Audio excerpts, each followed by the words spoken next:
In 1962, the students of Longview High School honored Mr. Field with a This Is Your Life assembly. The following are some details of Mr. Field's early life.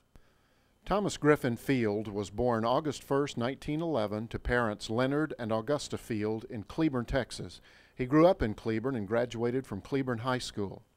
Upon graduation from high school, he entered Weatherford Junior College, where he was an outstanding football player. He went on from there to Southern Methodist University and graduated in 1935 with a bachelor's degree in physical education. Following graduation from SMU, he returned to Weatherford College as football coach and physical education teacher. It was here that he met his future wife, Faye Bunch, who was also a teacher at Weatherford College. They were married May 26, 1937. Tommy and Faye moved to Stephenville, Texas in 1941, where he taught and coached at Tarleton Junior College until 1943, when he entered the U.S. Navy during World War II. His son, Michael Emery, was born October 13, 1944, while Tommy was at the Radio Naval School at the University of Houston. Following his discharge from service in October 1945, Tommy moved his family to Longview in January 1946, when he was hired as a teacher and coach at Longview High School. He was line coach under his former SMU teammate, head coach Maco Stewart. He taught at Longview High School until January 1948, when he returned to John Tarleton Junior College as Dean of Men. When Mr. R.L. Spate, principal of Longview High School, retired at the end of the 1947-48 school year, the school board offered the position to Mr. Field. He returned to Longview in July 1948 and served as principal of Longview High School until 1972. During this time, the enrollment of Longview High School grew from 650 to 2,100 students. He served as vocational counselor from 1972 until his retirement in 1977. I'm Maco Stewart, former coach of the Longview Lobos. I understand that you all are honoring Tommy Fields, and I'd like to say that I've known Tommy Fields. I was in SMU with him in 1934 and played football on the Mustang Club with him. Then he graduated, and I think he went to Weatherford, I'm not for sure. I played my senior year there, and everything I've known then about Tommy was good. Later, in 46, after the war, well, I went over to Longview, applied for the Lobo job, and they gave me the job. I went back to Corsicana, and Tommy Field was hanging around a drugstore, and he said, "Did you get the job?" I said, "Yes, Tommy, I did." "Why?" He said, "I'd like to go with you." I said, "We'll call Mr. Foster and see if he'll hire you, and that's fine with me." So Tommy called Mr. Foster and made an appointment with him, and Mr. Foster hired him. And so we had to go over at midterm, and we couldn't find a place to live. And finally, Mr. Foster told us a lady across from the school had a home, and she had rent us a bedroom. It was a one bed. Tommy weighed about 250 pounds. And I weighed about 185. And we had to sleep in the same bed. So, you know, I was always on the bottom, and Tommy was on top. But we were very close, and we lived that way for about six weeks. And Tommy had to teach English.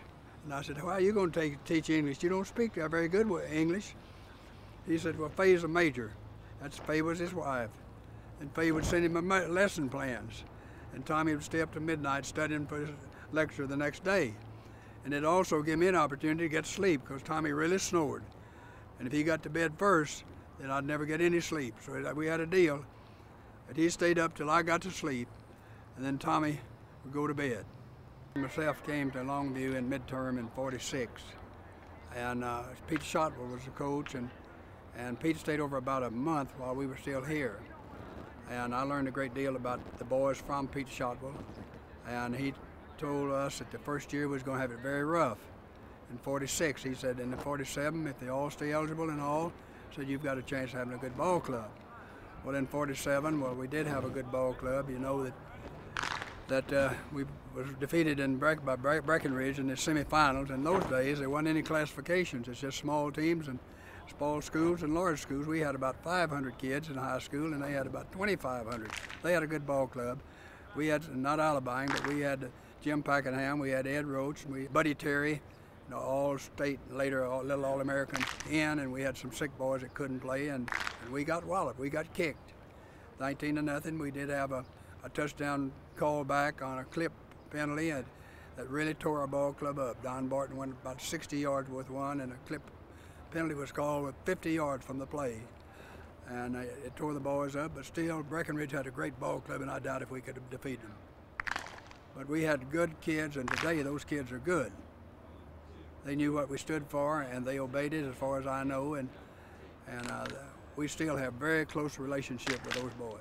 Faye Field, of course, living with him, coaching with him, and being very close to him, well, I knew him pretty well. I probably knew him as well as anyone except his wife. And Tommy had utmost person of integrity. When he told you something, well, he meant it, and you didn't have to go check on it. Tommy loved kids. But Tommy, left and went over to John Tarleton. They hired him, but it didn't take Mr. Mr. Foster, but 1 year to hire Mr. Fields to come back as principal of Stultz. And I think, personally, that's the best thing that Longview ever did during those years, to bring Tommy Fields back as principal. I'm Mike Field, class of '63, and I want to start out by saying how pleased I am and how pleased my whole family is that this project is taking place. In addition to being a graduate of Longview High School, I had the privilege of being the son of Thomas Field, the subject of this project. And I think it's a real testimony to the influence my dad had on the lives of the students at the high school and the community as a whole, that over 10 years after his death and over 30 years after he was principal of the high school, there's still enough interest in the community to do a tribute like this, and we're all deeply grateful. I'd like to just share a couple of thoughts with you about my dad. Of course, being his son, I have just a reservoir of memories, and would go on too long probably for what's appropriate for this comment. But I think the thing I think of the most when I remember my dad in the context of his high school principal days could be capsulized by the term strength. His strength of character, and also mirrored in his physical strength. And I'd like to just share a couple of thoughts with you about that quality. I can remember growing up as a boy how powerful I thought my dad was. And in fact, he was. He was about 5'11", and the whole time I was growing up, he was between 270 and 260 in weight. And I know there's stories about, did he climb the steps on his hands, and did he do this, and did he do that? And I can actually tell you that when he was 45 years old, I can remember seeing him walk all over the front yard of our lawn on his hands, and he weighed 265. And I was tremendously impressed with that. And while Dad was a very heavy man, he wasn't, in my mind, an obese man, in that I think of obesity as someone who's really fleshy. My dad was just rock hard. I can remember his calf muscles just stood out from his legs, and the muscles in his thighs were just defined. He was just a powerful man. And juxtaposed with that was the fact that he was always extremely gentle with me and my mother, and I'm grateful for that. I remember getting to visit with some of his football players. He was long since a principal when I can remember anything about his school career, but he started out as a football coach. And at his funeral, I remember my mom saying, "Oh, you've got to come back to the house for a little while and visit with some of the boys who played for Dad." And I got almost to the house, and I put two and two together, and I said, "Mom, how old are the boys that Dad coached?" She said, "Oh, early 70s. So he was not much older than they were when he was coaching them, and I got to visit with them. Bill Buchanan was one of them I got to visit with, who later went on to be an All-American at A&M. And Bill and the rest of them told me that when my dad was coaching, at least in the early years, he would just get down and show them how to do it, not tell them, but show them. And they said that he was on the offensive line, he was impossible to get around, and when he was showing them how to play defense, he was impossible to stop. So he was able to show by doing when he was coaching. As far as the character aspect of his strength, I'd just like to share with you a couple of things that he didn't do. I know a lot of folks will share stories of my dad of things he did for them, but I'm equally grateful for some of the things he didn't do. I was a sickly child and never did amount to much as far as an athlete, and given his background, I could have been a big disappointment to him, but he never showed that if I was, and he was always very pleased with my academic accomplishments and the tennis that I played and other things that I did, and he never forced me to play football or any other sport that I didn't want to. I'm deeply grateful for that. I never saw him take a drink. I never heard him tell a lie. I don't think it would occur to him. It never occurred to him to tell anything but the truth. And I guess the last little vignette I'd like to share with you, a strength of character, is he had been a smoker his whole life. It seems like 100 years ago, we didn't think anything about smoking. The social evils, the physical evils weren't apparent to everybody, and a lot of folks smoked, even folks in influential positions. And Dad had smoked for 40 years, and finally the evidence mounted to where it was not a wholesome habit and was not good for him and wasn't a good role model. And in his 60s, he decided he was going to quit smoking. And one day he just put the cigarettes down and never smoked again. And that's the kind of character he had. I could go on for an hour or more sharing reminiscences, but I think I'd just like to leave you with those thoughts, that he was, to me, one of the strongest people I've ever known, physically and character-wise. And I'm so grateful and proud to have been his son. And now I'd like to introduce my family briefly to you and let them be seen. To introduce my family to you, I neglected to say that I'm executive counsel at the Brazos River Authority in Waco, but my mother, who is 89, is still very active in the Longview community, and we get down here hopefully once every month or two, so we still have very close ties with Longview and Longview High School. This is my wife, Faye Field. And we've been married about 18 years. This is my son, Thomas Field. He's 14. He'll be entering high school next year, and Thomas is named for my dad. And this is my daughter, Juliet. Sorry she couldn't be here with us. She is attending college in the Philippines. As you can see, my wife and daughter are Filipino, and she's attending a teacher's college in the Philippines, and will be home Christmas to spend Christmas with us. We're very proud of her. We're very proud of Thomas. He's got some of the athletic ability that bypassed my generation. Thomas was a really good soccer player. He was a starting shortstop on the state championship Little League team, and he was a starting quarterback for his junior high football team year before last. And I'm very proud of them, and I'm sure my dad would have been proud of them. You don't have enough tape to use for all the tributes I'd like to pay to my husband. I feel a great honor to sit here and talk about his wonderful qualities. If I were to give all of his qualities, we'd be here all day long. So I have tried to choose the ones that I think identify him more than other qualities. I think one of his outstanding qualities was his ability to adjust. And this is a very fine quality that I'm sure all recognize in him. First of all, he made an adjustment when I first knew him. We went to Weatherford College. He was a coach and I was a teacher of English there. He didn't pay any attention to me, really, until his football boys voted me in as a football sweetheart. And he said later, when I thought football boys would vote for their English teacher to be the football sweetheart, I better take notice of her. So he made an adjustment there, for which I was thankful.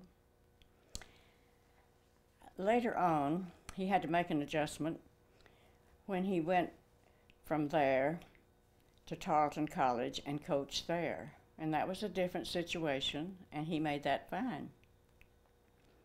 From there, he was called into the U.S. Navy. He was older than the young boys that he went in with, and he was able to make that adjustment just fine.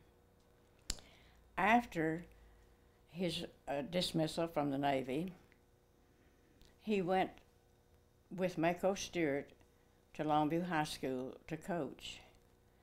I was a little concerned about his ability to adjust there because he had always been the head coach. He had always coached in college. Now he was to be Maco's assistant coach, and he was to coach in high school. but I underestimated his ability to adjust there. It didn't bother him in the least that he was having a different situation from that which he had always had. While he was coaching, he was called back to Tarleton, that time to be the Dean of Men. And this was a new deal for him, to be in the administrative office, but he made an adjustment again, which was just wonderful.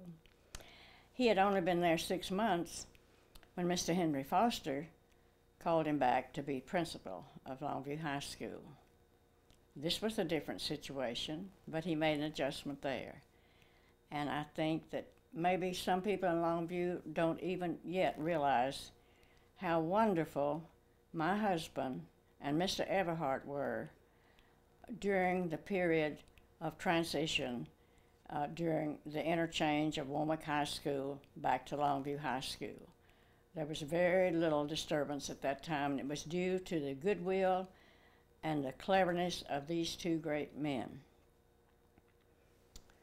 Then he had another adjustment to make, of course, when he retired. And he did this in a very fine way. He was content. We had 13 years together after he retired, and this was a wonderful adjustment period. Another quality that endeared him to me was his ability to cooperate with so many different kinds of people.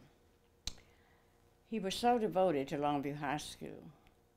He was able to get along with the students, the teachers, and the parents. Now, I taught school 42 years in high school and college, and I never had a student I didn't love. But I really didn't have that much love for some teachers and some parents. So I thought that's really wonderful to be able to understand different levels of associations like he did. I guess his final and most endearing quality was his ability to really be so modest and so selfless.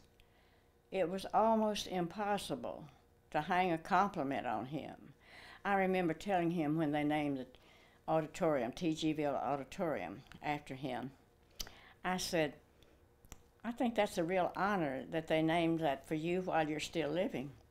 And he said, it will fall down, but it hasn't.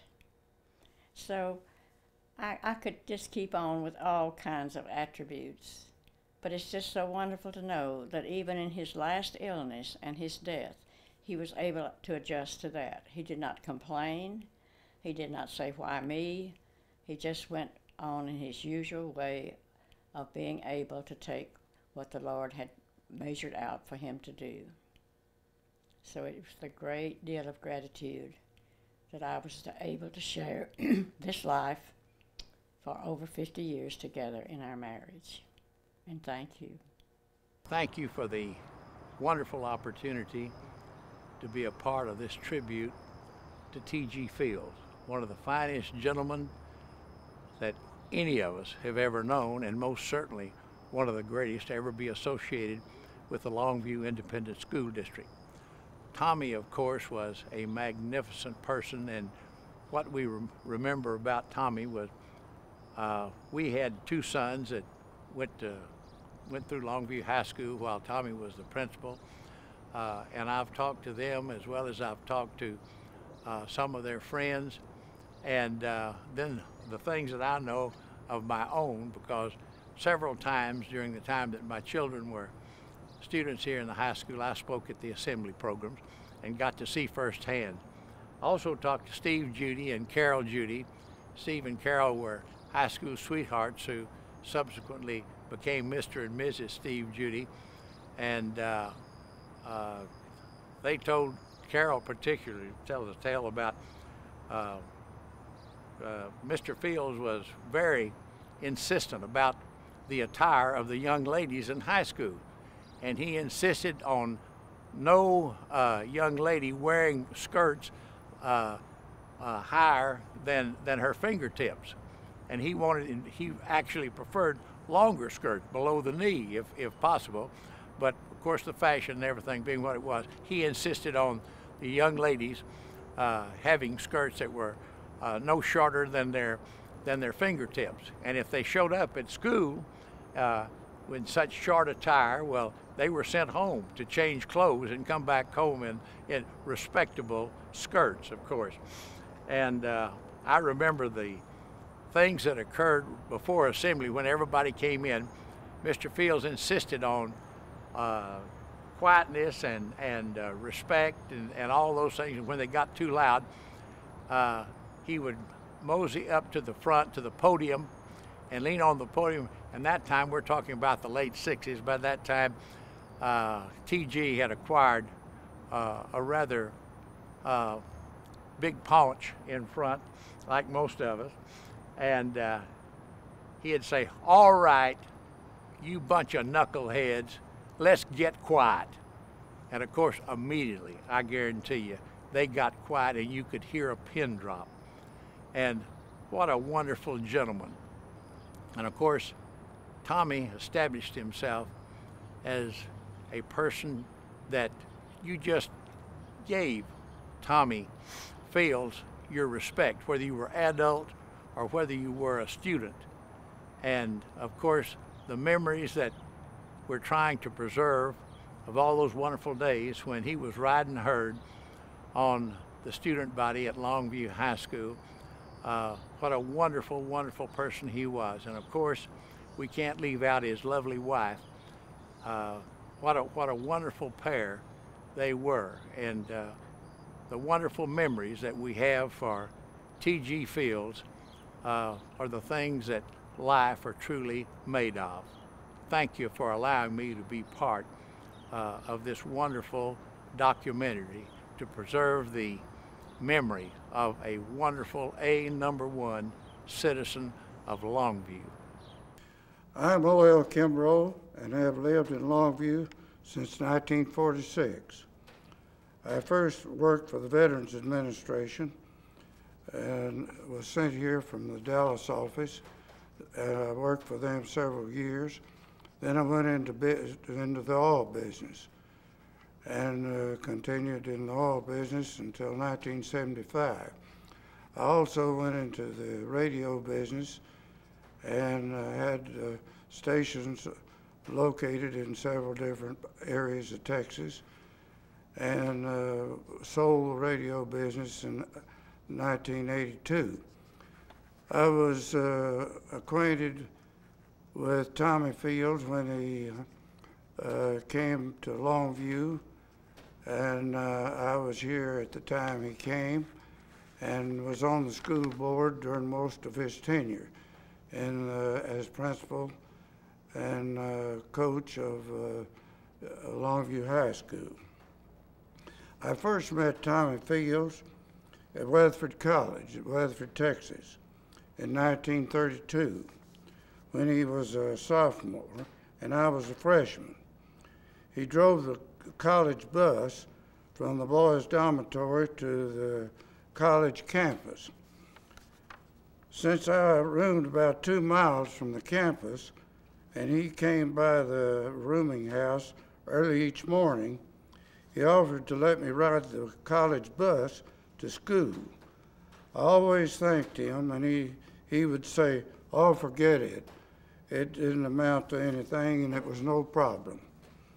I was nominated and elected Yell leader by the student body, and later I learned that Tommy Fields was a supporter and encouraged all the athletes to vote for me. I'm Lou Galosy. I've lived in Longview for over 52 years, and it's a privilege to make a statement to the effect that Mr. Fields was quite a gentleman. In fact, my son and my daughter both graduated from Longview High School, and both have become very successful in their respective fields, and there's no doubt in my mind, and I know no doubt in their minds, that Mr. Fields had a tremendous influence on their education and their future. We feel very, very grateful to the Field family and wish them the very, very best. Thank you. I'm Doris McQueen, Longview High School, class of 1947.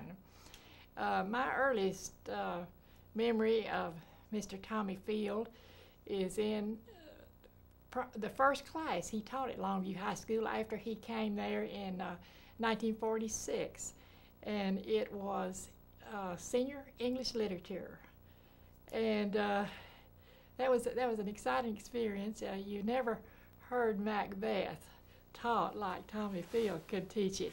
He told us the first day, which would be a no-no to a teacher today. You'd never tell a class this. He said, "Now, I'm not an English teacher, but that doesn't make any difference. We're going to learn something in this class." And he came to Longview High School as a football coach. And at that time, with the scarcity of teachers, whatever slot was open, whether it was your field or not, you taught it. So he ended up in an English lit class and did a good job. I found out later that even though he was not an English teacher, he was married to one who was an ace of an English teacher, Faye Field, so I know he was getting a lot of coaching on the sideline. But that semester that I spent in that class began a relationship of about 40 years, and I picked up, even in my teenage years, a sense of credibility in this man that lasted throughout our relationship as a student and co-worker. I'm Bob McGraw. I have a lot of memories of Coach Fields on the practice field. We had a lot of rough times and a lot of good times. My favorite memory of Coach Fields is since he was such a big man, I didn't realize he was so light up on his feet. But when he started dancing to Managua, Nicaragua, I thought that was amazing. He was such a light-footed man. This is John Murphy. I attended Longview High School, graduated in the spring of 1948. I played football under Maco, Stewart, and Tommy Fields. I can recall when Mr. Stewart and Mr. Fields came to Longview. They came in the spring of April of 1946, getting ready to replace the great coach Joe Shotwell and Mr. West. For several years, we were anticipating playing for Mr. Shotwell, but he was called back to Abilene, where he came from. His son was on our team and played with us too, but he didn't get to finish with us and play on the 47 team. I'm grateful that we are honoring such a man as Mr. Field, because in my lifetime I've had a lot of people pass through it. But Tommy Fields was a great man, a great inspirator, and one who lived life to the fullest, but he also knew how to lead young people for greater achievements in life. Hefty Fuller. I graduated in 1948. I was on the 1947 football team where Coach Field was line coach.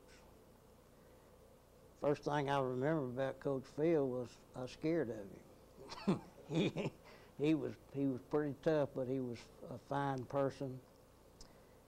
And I had a class, I don't remember if it was English, I don't know for sure, but he informed us at the start of the class that we had to pass or we wouldn't be playing football on Friday night. My name is Bill Buchanan. I played for Coach Field at Weatherford Junior College. Coach Field gave me a football scholarship in 1936. Even though my home was Weatherford, Coach arranged for me to stay in the boys' dorm and eat at the team's training table. When I graduated from Weatherford Junior College, Coach helped me get a football scholarship to Texas A&M. This was typical of Coach. He truly liked to help people. Jim Eaves, graduate of Longview High School in 1948. In the spring of 1946, Coach Maco Stewart came to Longview High School and brought an awful big man with him as an assistant, Coach Tommy Fields. It's certainly a privilege and an honor for me to have this opportunity to speak regarding Mr. Fields. Mr. Fields was a big man. He was big of body, big of mind, big of heart. I had the privilege of not only having him on as a coach on the field, but also in the classroom. I found out later that his classroom work was not done by himself, but by Mrs. Fields. Opportunity to know Coach Fields, Mr. Great Man. There's one thing that I feel short, that I never took the time, never found myself in the place just to say to Mr. Fields, I love you. Maybe the Lord will let that go through this time. My name is Wendell Graves. I graduated from Longview High School 1947, and I was one of the fortunate people that not only was Mr. Fields my teacher and coach, he was also my boss for the time I taught at Longview High School. And then at the last, when he retired from principal, he was a teacher, and so he was my cohort. So we go back many, many years. And I'd like to say first that Mr. Fields was the best schoolman I ever had. I mean, he was honest, he was fair, and you never had to worry about where you stood with Mr. Fields. I know one time when they had assemblies down in the old gymnasium, and they had to set up the chairs and everything. Well, a bunch of coaches didn't feel like we needed to go to those assemblies, and we went to the bus station for coffee. So when we came back, Mr. Fields impressed on us the importance of going to the assemblies with all the lady teachers and all that. And to my knowledge, none of this group ever missed another assembly. And he was very, but after that, he was through. It was over. And I had bypass surgery in 1988, and Mr. Fields, both of us had retired from teaching, and Arthur Williams and Mr. Fields used to come by every morning and pick me up and take me riding on their round. I couldn't drive at that time. My wife was working, and that was just a blessing to me. And like I said, I just love him like a daddy. Thank you. What I remember about Mr. Fields is in 1947, our football team that I played on my junior year, Mr. Fields was my coach. He and I were very close as friends, and as he coached me in 47 when our team went to the semifinals. Well, my senior year, when he became my principal, I thought I had it made, see? So anyway, if you remember in 1949, we had a snow here in Longview, and a number of us kids, about most of them, didn't go back to school that evening when it snowed. Marianne Keith and myself, Pat Collier, and Jerry Lanier, and Mary Jean Parker, Jean Harden, and Carl Hust, Jackie Bell, and Beth Bramlett, we all went out to the country club and played in the snow all evening. Made snowmen, had snow fights and everything. Well, the next morning, Mr. Fields comes over the speaker system and calls all our names out for us to come to the office. He wants to talk to us, you know. So Mr. Fields let us know that we were supposed to be the leaders of the class. And here we had done something wrong. And he let us know right away that that was the wrong deal we had pulled, and that he made us to feel just about 6 inches tall. So Mr. Fields became my principal, and he was the boss. We loved Mr. Fields. He was our principal and my coach, and later on my friend in First Methodist Church. As a high school student, my name was Mary Ann Keith, and then I went with Pat Collier all through school, and I became Mrs. Pat Collier. So that's who I am now, Mary Ann Collier. I had the privilege of knowing Mr. Field in 3 different capacities. When I was a junior, he was my American history teacher, and I just loved him. When I was a senior, he was my principal, and I loved him also, except we did get into trouble that time we skipped school. But then when I went away to school and came back, I taught 1 year at junior high, and then I promoted to high school, and he became my principal, who was my boss. and I really did enjoy working for Mr. Field. I went to him and told him, I said, Mr. Field, I'm not really good at competitive sports, and I don't feel qualified to coach a team and go play other teams. I was very interested in a lot of other things, but not in team sports. He said, I wouldn't let you if you wanted to. So that just worked out real well with me. We had competitive sports, but we just did them in class. But I got to teach the things I loved the most. I taught folk dance, and I taught modern dance, and I taught tumbling, and I taught health, and I taught track, and I even taught tap dance. And guess who was my favorite person to come in and take a tap class? Was Mr. Field.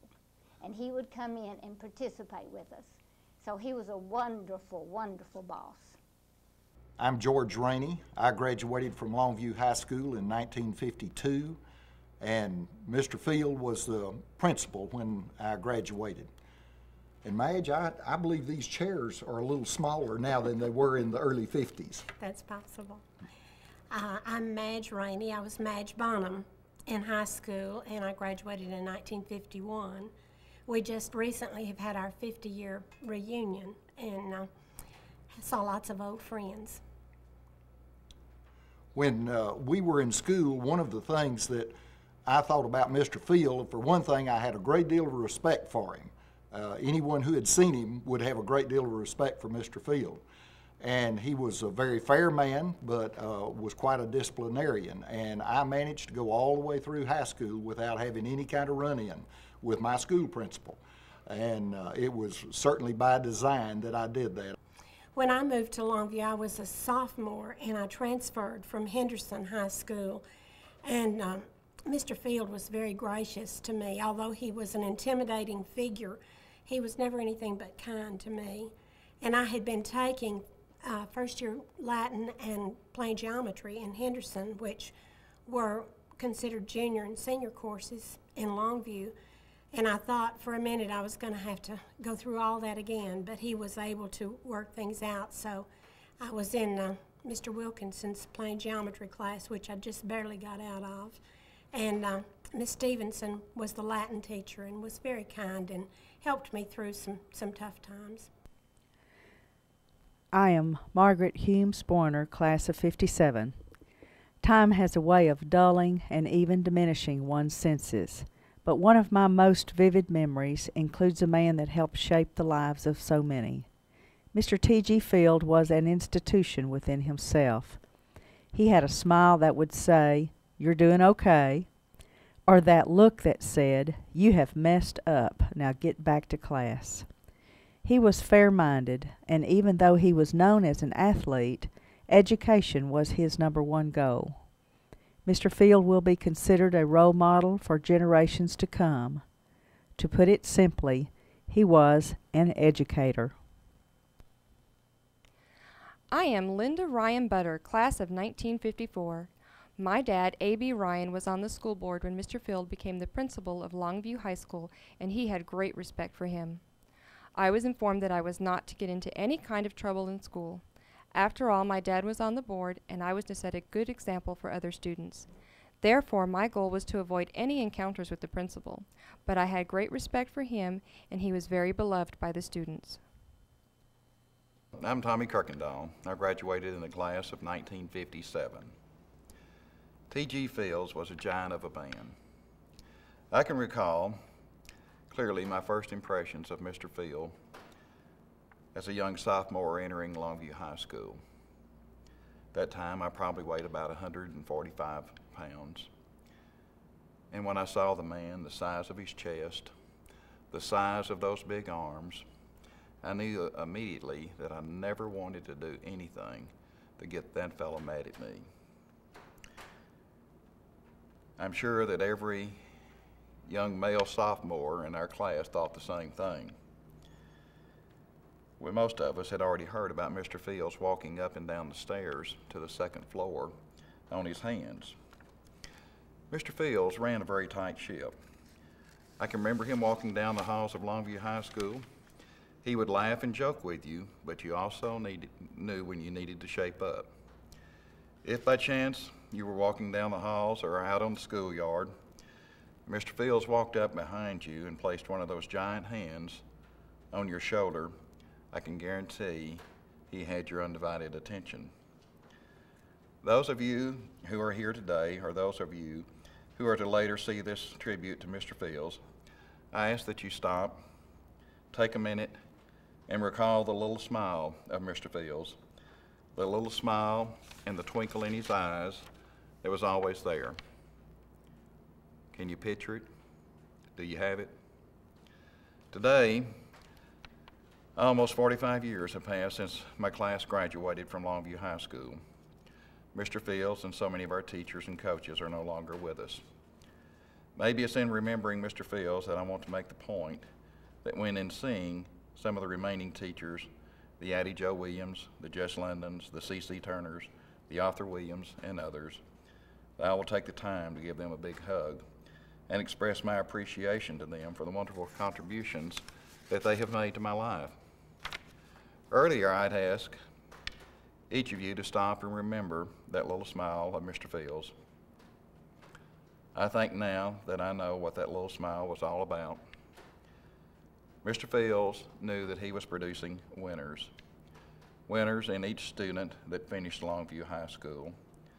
For that student was walking out enriched, not only from the lessons learned in the classroom, but also enriched from the examples of his life and the examples of the lives of the teachers who were assembled there. Today, at this point in my life, as I remember Mr. Fields, I still see a giant of a man. And I'm not talking about the physical size, but for the contributions that he made and the way he influenced and touched the lives of so many, the students of Longview High School. I'm Mike Hvezdos, Longview High School class of 1958, and currently the editorial page editor of the Longview News Journal. When I was asked to participate in this video honoring T.G. Field, I was more than honored to do so. In the 1950s, Longview High School was much like the Happy Days television show. We had Myers Malt Shop and just all the fun things, the Roundup Club, teen dances, and Mr. Field was there at everything. Of course, it's legendary that he could walk up all 3 flights of stairs at the old high school on his hands, and everybody's going to tell that story over and over again. But what they didn't realize was how much he was involved in other activities throughout the community. He would participate in the womanless wedding. If you can imagine T.G. Field in drag, the big bulk of a man wearing a dress, or wearing a tutu and balleting across the stage with great grace in the Longview Junior League's Silk Stocking Review. Mr. Field was a tough disciplinarian, and he kept us kids in line. But above all, he really had our educational interest at heart and worked to see that we achieved the most that we could achieve. I'm Sterling Barton. Living on liquor, loving and fun. I was in the class of 61, and Mr. Field was my principal. It was in the winter of my senior year that our choir director, Mr. Herb Teat, had pneumonia, and we heard that Mrs. Warren was going to be our substitute. Now, Miss Warren was always ripe for practical jokes, so I put a girl's scarf on my head and a long coat on and rolled up my breeches legs, and I went in and sat in the soprano section with the girls. When Miss Warren checked roll, she called my name, and I corrected her, and I said, "That's Sterlina." Well, I got to sit in choir the entire hour. You don't get over pneumonia in 24 hours, so Miss Warren was back the next day. And I had not undergone a gender transformation, so I had to go back in as Sterlina again. Well, you can imagine that Mr. Field had heard about this through the grapevine. So we'd only been in class for a very short time when the door opened. Mr. Field stepped in, looked around the classroom, and as his eye caught mine, he motioned me out in the hall, and without saying a word, I followed him to his office. There he rewarded me with a short vacation at home. And in fact, I think I probably went back to school about the same time Mr. Teat came back from his bout with pneumonia. In our little counseling session, Mr. Field assured me that the night I graduated and walked across the stage, they would call out my name as Sterlina Barton. And I'll tell you the truth, I was so scared that night, I don't know what they called out. And years after, as I would come back to Longview to visit either at the school or go to football games, every time I saw Mr. Field, he always warmly greeted me as Sterlina. My name's Jim Bowie. I'm a member of the Lobo class of '64, which means about 40 years ago when I and my classmates were entering LHS, we were all pretty excited and apprehensive at the same time about meeting new friends, new teachers, and being in a new location. Mr. Field made us feel welcome from the very start. We didn't feel just like sorry sophomores. That's, by the way, that was in the days of the 3-year high school. So we found pretty soon that he was running a really well-oiled machine, and he kept it that way. I've since learned in the past 30 years of managing my own business that he had a very difficult job, I think. We all have to balance different elements in our careers, and I think he probably had more than most, dealing with students and faculty and students' parents, school board members and administrators, the general public, and his own family. But he did it very skillfully and never seemed to lose control. Also, as a parent of 2 LHS graduates, I've learned, I think I've learned a fine line between discipline and dictatorship, although I'm not sure my kids would agree, and also between authority and autocracy. And Mr. Field understood this. He was in charge without being overbearing. He always had the respect and admiration of students and faculty because we felt we had it from him. He was firm but fair, and he was fun too. LHS was a great place to be under his leadership, and I feel very fortunate to have known him and his family. And I'd like to say hello to Mrs. Field and to their son and my friend Mike. And we all miss Tommy Field. My name is Richard Galosy, class of 1964. One year I colored my hair silver for a play. When Mr. Field first saw me, he wasted no time asking those penetrating questions to get to the bottom of my mischief. For the sake of the play and a well-rounded education, I was silver-haired for a very brief time. After all, even Mr. Field knew the show must go on. Silly stories, I know, but they make my point. Mr. Field was a very prime principal and a role model, even though it took some of us longer than others to live up to it.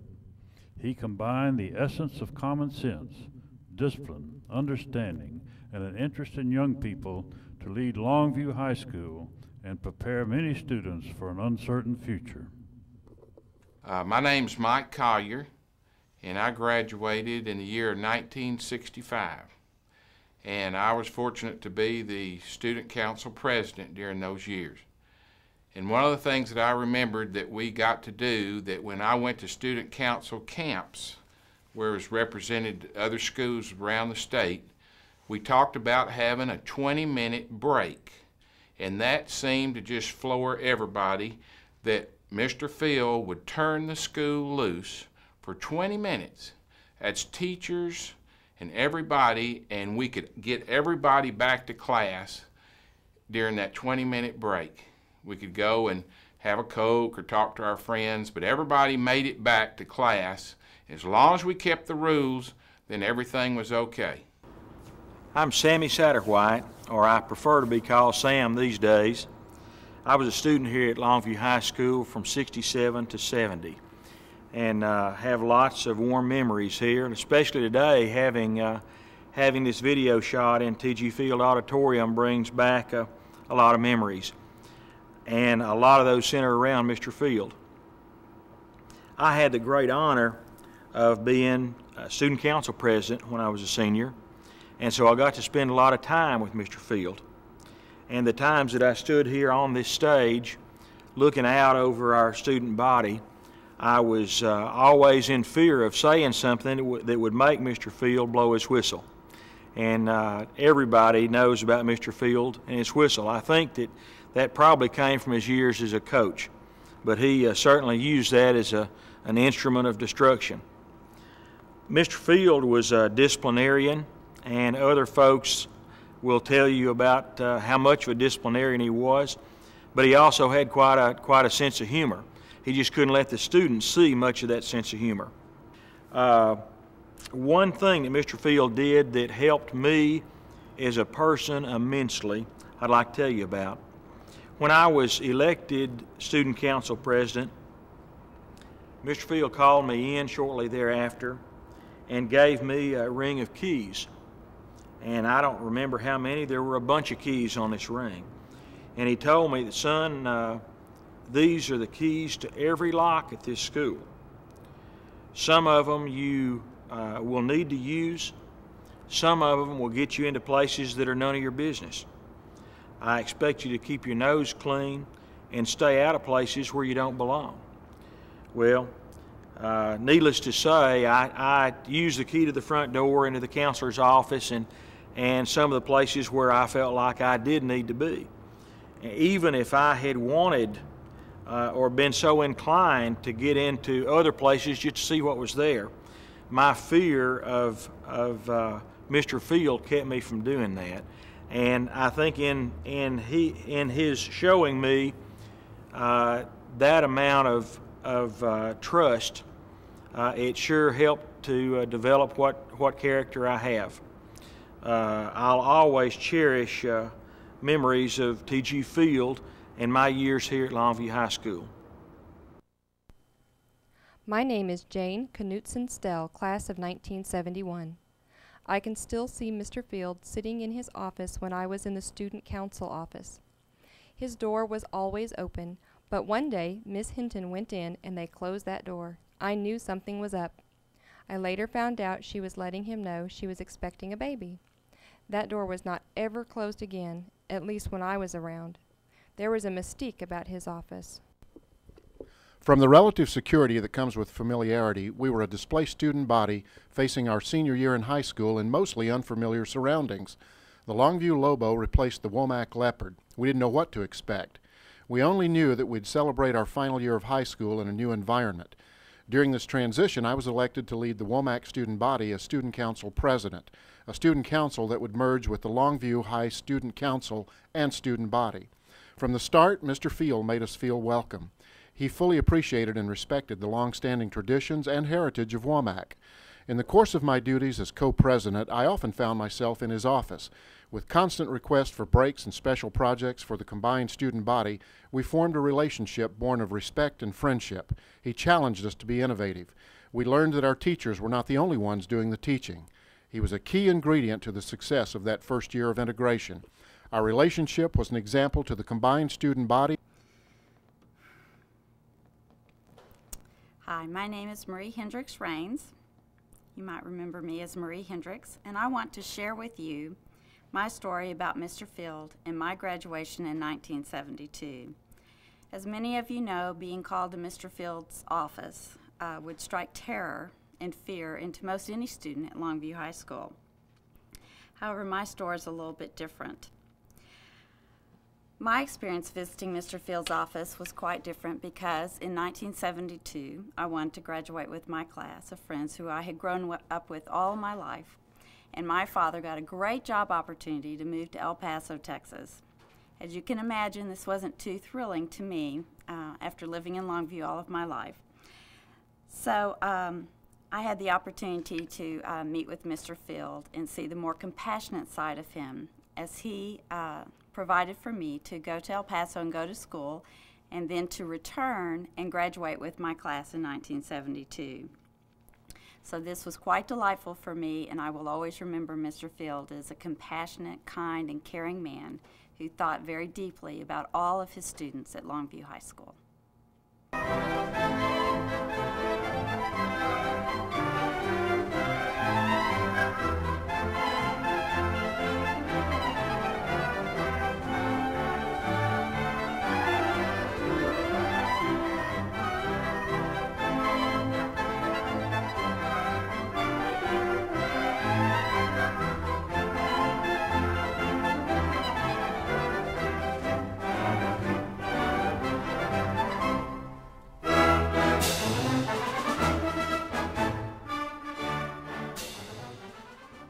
Toni, sitting here in the T.G. Field Auditorium really brings back some great memories of our high school days, doesn't it?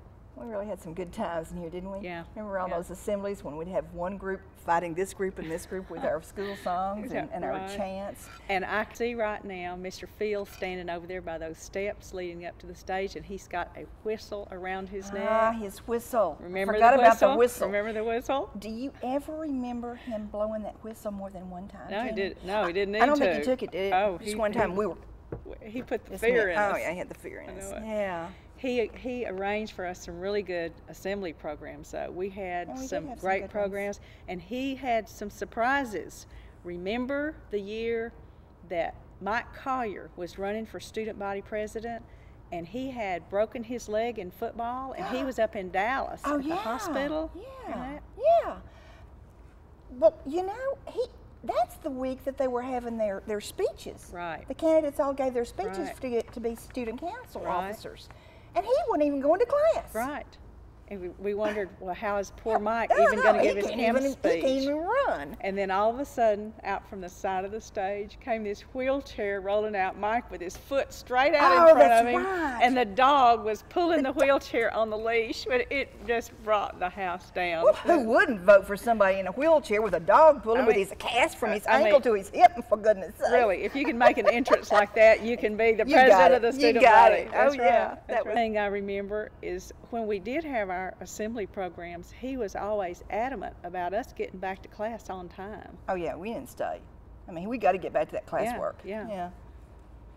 You remember that singer, Jeanne? That when you said get back to class on time, do you remember the singer that was singing right in the middle of the number? Yeah, blew the whistle. Blew the whistle. Right while she was singing. Okay, that's enough. Everybody back to class. I thought I would die. I forgot all about that. I know, that poor lady was just like the deer in the headlights. Jeanne? I'm Addie Jo Williams, and T.G. Field was my principal when I taught in Longview High School. That was back in the 40s, so we're going back quite a while. And there are no ways to prioritize all the memories I have of those days. Many thoughts come forward, but one stands out, and it's how supportive he always was of me as a teacher, and I knew that, and I felt good in it. I want to give one example of in the spring of 1954, when the students in my 5th period biology lab came in, and they were acting differently. And I realized that something was wrong, and nobody would answer the roll, nobody would say anything. So I told them I'll be back in just a minute, and I went around the hallway to find Mr. Field, and I found him out in the hall. And I told him my situation, and he started laughing, and I thought, this is funny. And so I just turned and went on my heels and back to the classroom, but I realized he was right behind me. So he took over, and he soon assessed the situation and said, everybody who's involved in this, bring your books and stack them on the floor, and don't come back to the schoolhouse until you come